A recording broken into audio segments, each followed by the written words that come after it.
Sebab tu dengan 8 tuan-tuan dan puan-puan, kita kena kuasai ilmu 8 bahagian sifat Allah ni, kita kena kuasai 8 bahagian. Sifat Allah ni ada 8 bahagian. Semua kita kena kuasai. Pertama sifat nafsiyah, kedua salbiyah, ketiga ma'ani, yang keempat ma'nawiyah, yang kelima istighna, yang keenam istiqar, yang ketujuh takwin, yang ke-8 idrak. Itu 8 sifat. 8 bahagian ni pastikan sudah clear sebelum masuk kubur. Tanam azam. Kalau tak sempat malam ni, niat, ya Allah, aku nak mengaji, Engkau panjangkan umur aku nak kuasai 8 ilmu. Mati malam ni, mati dalam tauhid.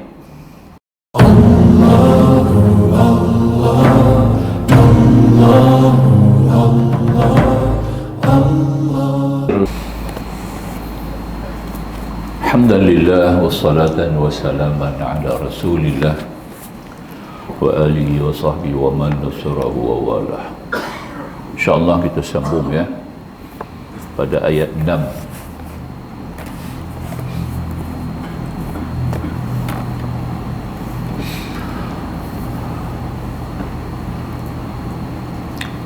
وَأَنَّهُ كَانَ رِجَالٌ مِّنَ الْإِنسِ يَعُوذُونَ بِرِجَالٍ مِّنَ الْجِنِّ فَزَادُوهُمْ رَهَقًا.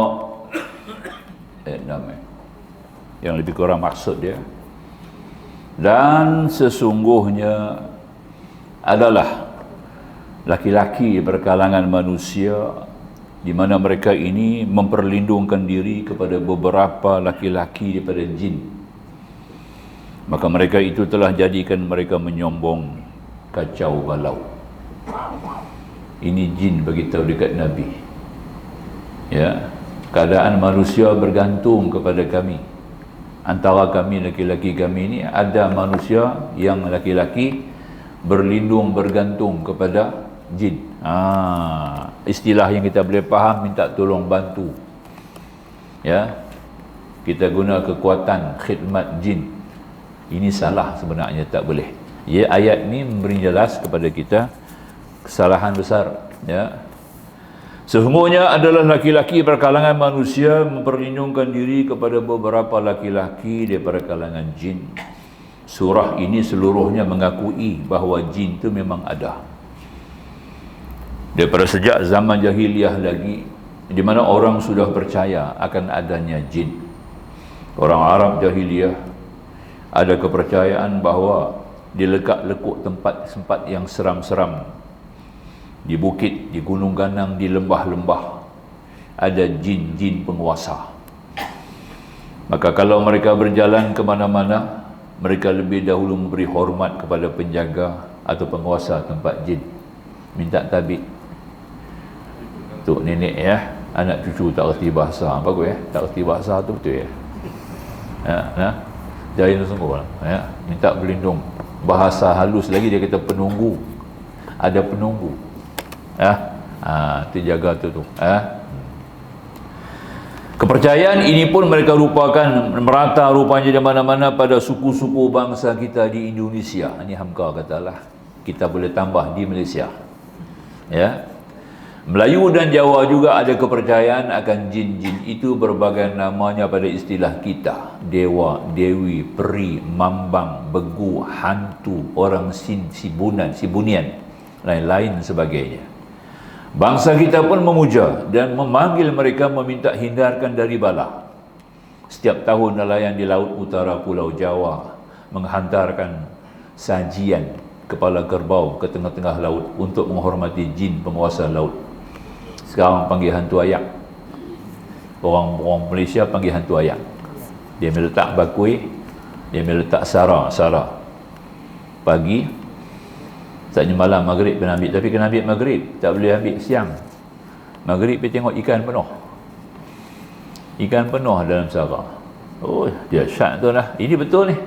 Memang saya sendiri pergi tengok, sendiri saksikan dan kenal orang tu. Suruh dia bertaubat. Matilah. Ya. Orang sembahyang. Bersubahat dengan hantu ayak. Abang nak cari ikan. Nampak?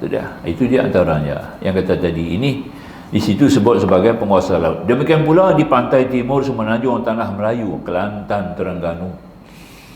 Mantra dukun-dukun di kampung saya di waktu masa kecil terdengar memanggil. Ini bunyi orang Minang. Nan di Biga, nan di Bigau, nan di Serojo Tua, nan di Puncak Singgalan, nan di Puncak Merapi, dan sebagainya dan sebagainya. Panjang lagi lah dia punya cerita tu. Bahkan sampai sekarang di Sumatera Timur masih tertinggal kebiasaan menepung tawar. Tepung tawar. Ya. Yang bermaksud memuja jin supaya jangan mengganggu kepada orang di tepung tawar. Orang menikah kan, duduk atas pelamin kita tepung tawar. Maknanya kita suruh jin jaga. Itu cerita lah. Nampak lah. Suruh jin jaga pengantin tu kena tepung tawar. Tapi dia tak tahu lah pasal tu, dia tepung tawar tu ikut adat je ni kan. Dia orang buat pasal apa? Adat tepung tawar. Asalnya tepung tawar tu itulah dia. Kerana dia kena panggil jin untuk jaga. Upacara ni dia terpakai juga dalam kerajaan Perak. Dan ini tak ada lah. Dihentikan oleh Allahyarham mufti kita, ya, Tan Sri Harusani. Batalkan. Jangan buat dah. Dia ya. Dia orang banyak pakai jin ya dalam pertabalan, dalam perkahwinan. Jadi bila perkahwinan jin ni dia kawal lah, jaga. Pengantin dua orang tu dia kena tepung tawar. Tepung tawar tu sebagai memulia meraihkan jin-jin yang akan menjaga. Nampak tak? Tu tujuan tepung tawar. Faham ya? Tapi kita hari ni tepung tawar tu ikut adat je lah. Bagi nampak rupa adat tepung tawar. Tu saja. Tapi tak ada benda jin, tak apalah. Tapi benda lara sia-sia ni Islam tak suruh, kan? Ya. Tapi kalau nampak keindahan, sesuatu yang keindahan bagi adat, hanya masuk dalam urusan harus, tidaklah jadi haram, ya. Yang orang tanya lah apa hukum tepung tawar? Harus. Sebab dia tepung tawar pun dia sendiri nak buat tepung pun tak kerti. Kadang-kadang kan, ya. Duk pakai ambil tepung tawar saja. Tapi kalau dia sudah melibatkan masalah jin, itu sudah jadi haram dan syirik, berdosa. Tak boleh. Itu kena jaga dia. Jadi perkara ni memang berjalan banyak sekali negeri yang banyak berjalan pakai ni Perak lah. Kerajaan Perak kan. Kemudian Allahyarham kita punya mufti, bukan mufti, Tan Sri Harusani, dialah ya. Dia baik dengan Sultan Azlan Shah. Memang Sultan Azlan Shah memang hormat dia sungguh ya. Maka dia minta hentikan, jangan pakai lagi. Dan urusan pertabalan apapun jangan guna jagi jin. Jangan pakai. Ini ayat dia lah. Kita tidak berlindung pada jin tu lemah, selemah-lemah dibandingkan dengan kita manusia ni. Jin paling lemah. Nampak? Cukup lemah sungguh-sungguh. Kita dah cukup kuat ya. Ya. Hatta kalau kita sembahyang jamaah, jin tak boleh berimamkan jin, kena berimamkan manusia. Nampak? Sebab tu masjid, tiap-tiap masjid kena ada 5 waktu berjalan dengan lancar. Sebab meraihkan juga makhluk-makhluk jin dia orang nak sembahyang. Nampak ya? Macam kita azan tadi. Waktu masuk kita azan, dia orang nak sembahyang. Dia orang macam kita jugalah, ada yang ada masalah, ada nak pergi kerja, yang baru balik kerja, macam-macam lah. Dia singgah nak sembahyang, dia nak balik. Kita dah buat kuliah. Nampak tak? Tak apalah kita azan, dia sembahyang lah. Dia sembahyang lah bab dia. Nampak ya? Itu artinya. Jadi makanya itu dia suruh azan. Kenapa azan? Waktu masuk kita kena azan. Antaranya sebab juga memberi laluan kepada makhluk jin di nak sembahyang. Nampak tak? Kita nak berkuliah, dia nak bersembahyang. Jadi kita kena raikan dia. Ini jelas ada sebut ya. Dalam dalam kitab-kitab, khususan Daqaiqul Akbar, nama kitab tu ada sebut ya. Banyak bab ghaib dalam tu. Jadi makanya dikata musannif, bahkan sampai sekarang lah inilah dijelaskan oleh jin sendiri. Jin sendiri bagi tahu dekat Nabi pengakuan mereka kepada Allah, lalu disampaikan Allah berupa wahyu kepada Nabi kita Muhammad SAW, dan disuruh Nabi kita menyampaikan kepada kita di awal ayat 1 hingga kalimah kul. Nampak tak? Katakanlah, artinya sampaikan kepada umatmu bahawa banyak laki-laki di antara manusia memperlindungkan diri kepada laki-laki dari kalangan jin-jin, nan dibiga, nan dibigau, dan sebagainya. Itu dia. Sama ada benda kecil atau benda berat, sama ada benda besar, kita minta berlindung dekat dia. Nampak? Sama ada benda yang kita mampu atau benda tak mampu, minta dia juga tolong bantu. Ini tak boleh jadi ini sudah salah, istighasah kepada jin. Apalagi isti'anah, lagi-lagi tak boleh. Akibatnya bagaimana? Lanjutan ayat berikut yang kata tadi ini, maka mereka itu telah menjadi mereka itu menyombong pada ayat yang di belakang sebut di situ. Pada ayat 6 tu kita baca di situ disebut fazaduhum rahaqah. Nampak dah? Jadilah mereka itu sombong. Kita minta bantu depa naik setakuk lah. Jadilah depa tu rasa depa rasa besar. Depa rasa depa berkuasa. Tengok depa minta tolong kat kita. Nampak? Macam kita lah, siapa-siapa minta tolong kat kita tu maknanya kita dah rasa kita dah ada kemampuan. Nampak? Jadi kita akan cuba membantu. Tapi kita sama-sama kita minta tolong tak apalah. Sebab itu ada urusan istighasah. Doktor, tolong bagi saya ubat. Itu istighasah nama dia. Doktor, saya sakit, tolong bagi ubat. Itu istighasah nama dia. Istighasah. Sihat, isti'anah, itu Allah. Itu kena faham tu. Sebab tu disebut dalam zikir tadi, ya hayyu ya qayyum la ilaha illa anta bi rahmatika astaghiitsu. Walaupun istighasah itu daripada Allah, tapi Allah limpah kepada kalangan kita sama-sama sendiri, kita boleh bantu. Kita boleh minta bantu, tapi kita tidak boleh minta tolong. Hanya boleh minta bantu. Doktor, tolong bagi saya ubat, tolong rawat saya. Sembuh Allah, itu tolong. Itu isti'anah, bukan kita. Iyyaka na'budu wa iyyaka nasta'in. Itu Allah punya, bukan makhluk punya. Faham Jadi makanya kepada jin tak boleh. Istighasah ni kepada jin pun tak boleh. Sama-sama kita boleh. Nampak tak? Itu kena habaq pula tu.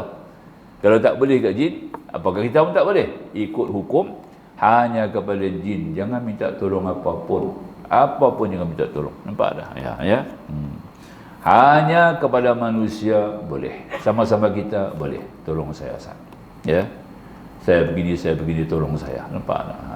Hasil daripada pertolongan itu, hasil daripada bantuan itu, kita dapat pertolongan daripada Allah. Begitulah. Dengan izin Allah akan berlakulah apa yang kita minta bantu tadi. Itu kita kena faham. Istighasah dengan isti'anah. Sebab tu ada doa, selawat istighasah kepada Rasulullah. Orang tak faham istighasah ni, dia kata syirik. Selawat tu syirik, tak boleh baca. Sebab minta istighasah ke Rasulullah. Istighasah hanya kepada Allah. Dia tak faham istighasah tu boleh kepada Allah, boleh kepada makhluk. Isti'anah saja Allah punya. Iyyaka na'budu wa iyyaka nasta'in. Itu Allah punya. Yang tu tak boleh minta ke orang. Makhluk tak boleh. Sebab memang makhluk tak boleh bagi. Sah makhluk tak boleh bagi. Tak gitu? Dia tak boleh bagi kita sihat. Dia boleh bagi ubat lah. Dekat tu dia boleh bagi kaki tidur, dia tak boleh bagi kita lena. Itu aja. Dia boleh bagi makan, dia tak boleh bagi kita kenyang. Itu aja. Faham? Boleh kan? Maksud bahagian itu kita kena faham. Dia antara biasa istighasah dengan isti'anah. Bila kita bicara ayat ni, ayat yang kata ya hayyu ya qayyum zikir yang dibaca oleh Rasulullah, diajak kepada surah Osman. Ya hayyu ya qayyum la ilaha anta bi rahmatika astaghitsu wa bi quwwatika asta'inu. Inilah artinya yang kita kena faham tuan-tuan Baik. Sambung lagi kata musannif. Jadi makanya ini yang dijelaskan diri sendiri. Maka terdapat tidak lanjutan pada tadi. Tegas sekali rangkaian pangkal ayat dengan ujung ayat, yakni mereka itu telah menjadi mereka itu menyombong. Ayat akhir pada 6 dari ayat 6. Ada manusia yang mencari perlindungan kepada jin, padahal tempat kita berlindung yang sejati ialah Allah. Bahkan kita disuruh berlindung kepada Allah daripada pengaruh syaitan yang dirajam. Nampak? Sekarang ini si manusia itu berlaku terbalik. Kepada jin atau syaitan mereka meminta perlindungan daripada bahaya. Apa jadinya? Kerana jin itu jelas sama-sama makhluk dengan dia, dan jin itu tidak mempunyai kuasa apa-apa. Lantaran dia yang dipuja oleh si manusia tadi, maka tidaklah kena alamat yang dituju. Maka menyombonglah jin dan syaitan berlantas angan kepada manusia yang melindungkan dirinya itu, sebab tahu bahawa si manusia tidak tahu akan harga dirinya. Selanjutnya bukanlah manusia tadi menjadi tenang, bahkan menjadi bertambah kacau fikiran. Kalau kita berlindung kat jin ni, bukan kita akan tenang, lagi kacau fikiran. Sebab bergantung kepada akar yang lapuk, ranting yang rapuh, kita akan jatuh. Memang jin yang kafir dan ada jin yang Islam, ada dua-dua. Yang jin Islam ni boleh nampak bila orang kena histeria, kan? Bila kena histeria ni, tu jin Islam tu. Jin Islam yang masuk ke dalam diri orang-orang manusia, khususan perempuan lah, yang lemah-lemah. Yang lemah, perempuan bukan semua, perempuan yang lemah dia akan masuk, ya. Dia masuk tu bukan nak buat apa, berlindung daripada jin-jin yang mengganas. Ada jin yang mengganas, ada jin yang kafir yang cuba nak memudaratkan dia lari ya. Jin pun macam kita juga, ada yang lemah, ada yang kuat, ada yang penakut. Nampak? Sama macam kita, ya. Jadi yang lemah-lemah, yang penakut-penakut tu akan dikejar oleh jin-jin kafir ataupun jin-jin yang Islam yang kuat, yang zalim tadi. Jin Islam ni ada juga yang zalim, yang tak sembahyang pun banyak. Nampak lah, tu dah serupa tu lah. Jadi makanya apabila dikejar jin-jin yang lemah ni, dia pun akan masuk dalam badan-badan yang lemah. Dia berhidup. Kita baca ayat kursi lagi seronok lah dia. Kita baca ayat kursi, nak rawat orang kena histeria, kita rawat lagi seronok lah dia bila kita baca ayat kursi. Sebab dia jin Islam, ya? Memang tak menang, tak boleh lepas, itu dia antaranya, dia ada rawatan khas nak bagi hilang histeria tu lah. Wallahu a'lam, ya. Memang ada jin yang kafir dan jin Islam meminta pertolongan kepada jin dan yang kafir, yang pemimpin besarnya adalah iblis, sudah terang melanggar larangan Allah. Inna syaitana lakum aduwwum fattakhizuhu aduwwa, kata Allah. Sesungguhnya syaitan itu adalah musuh kamu, sebab itu maka hendaklah kamu anggap dia musuh. Ya. Ini saja satu musuh ni, kita tak boleh simpati, kita tak boleh bekerjasama dengan dia. Iblis tak boleh, lainnya tidak. Mengikut dalam peradaban akhlak Islam ni, kita mesti menyayangi musuh kita. Nampak tak? Pelik, kita mestilah melayani, mengasihi dan setia dalam keadaan boleh membantu musuh-musuh kita sendiri, kecuali iblis, syaitan tak boleh. Ini ada sebut. Maimun Mahran, seorang ulama wali Allah, Syekh Maimun Mahran, dia ni kalau dengar orang-orang Islam, mana-mana orang Islam dia buat maksiat ke, ada kelompok minum arak ke, berjudi, dia nanti sakit. Dia sakit. Ini ulama sufi, ya, Maimun Mahran, ya. Dia kalau dengar mana-mana kelompok, di mana-mana ada orang sakit, orang buat kerja-kerja, orang Islam lah buat kerja tak elok, ya, dia bukan marah, dia jadi sakit. Sakit, betul-betul sakit. Sampai lemah badan, nak bergerak tak boleh. Nampak tak? Sebab dia sayang Allah. Mereka ni buat dosa, nanti kena azab Allah, kesian kat mereka. Nampak tak? Dia kesian nanti mereka kena azab sengsara yang berat. Kesian tu sangat, sayang tu, jadi sakit. Nanti bila mereka tu dah elok kot, ada orang miabak, daripada okey dah, daripada baru sembuh sakit dia, automatik. Dia dah. Ini ada sebut dalam kitab Fathul Makkiyah, Syekh Abdul Qadir Jilani tulis kitab tu. Kita kena jaga tu, adab tu, kitab adab tu. Dalam tu adab ya, semasa-mata adab, ya. Kata boleh nahat Futuhatul Makkiyah, kitab ditulis oleh Syekh Abdul Qadir Jilani. Dia ada bab sayang ni, kepada siapa yang patut kita sayang. Tu adalah, nampak ya. Itu je antara perkara yang kita kena maklum. Semua ni adalah urusan adab yang kita kena ada. Baik, sikit lagi kita ambil, ya. Baik. Jadi maka maksudnya, kalau syaitan iblis telah musuhi kita, apakah pantas kita melindungkan diri kepadanya? Artinya melindungkan diri kepada musuh sendiri. Sebab tu kita jangan bergantung kepada jin, sebab dia adalah musuh kita, ya. Nescaya jalan yang sesatlah yang akan dianjurkan kalau ada orang yang mengatakan bahawa kita boleh memperlindungkan diri, atau dengan kata yang lebih halus meminta tolong, dan kata yang lebih halus lagi mengambil jin jadi khadam. Tu dia, lagi tak boleh. Khadam, ya. Ada jual lah ni, ada jual khadam, daripada jual, ya. Khadam, nak khadam yang kuat ke, khadam yang kurang sikit. Dia ada 4 tingkatan khadam. Ada jual, ada, ya. Khadam nombor 1 dia kata tinggi sikit, bayaran dia tinggi lah. Bayaran nombor 2, khadam nombor 2 kurang sikit. Khadam nombor 4 ni kurang sikit lah. Jadi kalau mau yang nombor 4 yang mahal tu, agak dia mahal, ya. Khadam yang tinggi tu, ni saya dengar dia ada lah, dia nak pergi beli khadam, dia tanya saya tu. Nampak tu, Boleh beli ke ni? Nak buat apa khadam ni? Ini cerita Aladin ke? Nak bawa sampai mana-mana? Ya? Lingkup ya? Khadam nombor 1 tingkatan 4 tu, harga dia RM15,000. RM15,000. Nampak tak? Ya? Dia beli khadam jin. Tingkatan 4. First class. Dia kuat sikit lah. Tak tahulah dia boleh buat apa. Saya pun tak tanya lah. Ya? Yang kedua sikit tu RM10,000. Yang ketiga sikit RM5,000. Yang nombor 4 tu RM2,000. Nampak? Yang RM2,000 tu bulan tulang kat pinggan kot. Ya. Saya pun melawak dulu tu lah kat dia kan. Merepek lah, jangan tidak. No, kita bergantung terus kepada Allah Subhanahu Wa Taala. Baca Quran, nampak tak? Amalkan Al-Quran, baca Quran pagi petang siang malam, Allah akan bagi bantuan. Baca ayat kursi, amal ayat kursi. Contoh, sebagai contoh, hari-hari baca ayat kursi 70 kali, 300 kali, bawa dalam sembahyang ya. InsyaAllah. Sebab surah-surah ayat-ayat ni ada khadam dia. Khadam ni bukan jin, dia tinggi pada jin, bukan malaikat, bawah sikit pada malaikat. Dia nombor 3. Dia satu makhluk yang Allah ciptakan khas untuk menjaga surah-surah.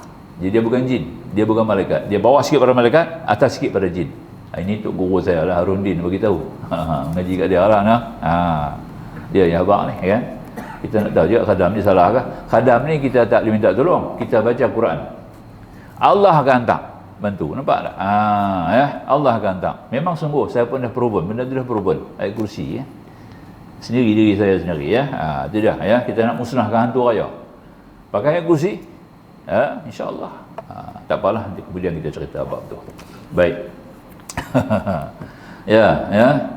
Maka itu dari dalam Al-Quran Tuhan menjelaskan bahawa Tuhan memuliakan anak Adam, mengangkat tinggi di darat, di laut, dan memberinya rezeki dengan sebaik-baik dan melebihkan anak Adam daripada kebanyakan isi alam ini, sebagaimana tersebut dalam surah 17 Al-Isra ayat 7. Dan Tuhan menyatakan bahawa yang Tuhan jadikan khalifah di muka bumi adalah insan, bukan jin, bahkan bukan malaikat. Nampak tak? Ini ja'ilun fil ardi khalifah.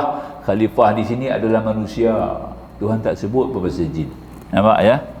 Jin ni ada dulu dah. Belum khalifah ni jin ada dulu. Sebab sebut semua ayat tentang jin tu. Wa ma khalaqtul jinni wal mula jin dulu. Bila Tuhan sebut jin tu, makna kata jin sudah ada awal. Belum ada tu Adam, jin sudah ada awal. Sebab tu Tuhan tak sebut nak jadi khalifah ni hanya manusia, bukan jin ya. Jadi maknanya itulah kelebihan kita. Maka itu kita jangan bergantung kepada lain. Khalifah ni adalah pesuruh jaya tinggi Allah Subhanahu Wa Taala. Maka kita kena bergantung balik kepada Allah, berpulang kepada Allah. Ya, atau takat itulah insya-Allah kita akan sambung suatu riwayat kepada Ibnu Abbas. Tak habis lagi nah bab ni, panjang sikit, kita akan sambung kemudian. Aqul qawli hadza astaghfirullahalazim li wa lakum akhirul kalam wallahu subhanahu wa ta'ala a'lam. Bismillahirrahmanirrahim. Alhamdulillahirabbil alamin wassalatu wassalamu ala sayyidil mursalin nabiyina Muhammad wa alihi wa sahbihi ajma'in. Subhanaka la ilma lana illa ma 'allamtana innaka antal alimul hakim. Rabbi shrah lana sudurana wa yassir lana umurana. Rabbana atina fid dunya hasanah wa fil akhirati hasanah wa qina adzabannar. Walhamdulillahil alamin. Assalamualaikum warahmatullahi wabarakatuh.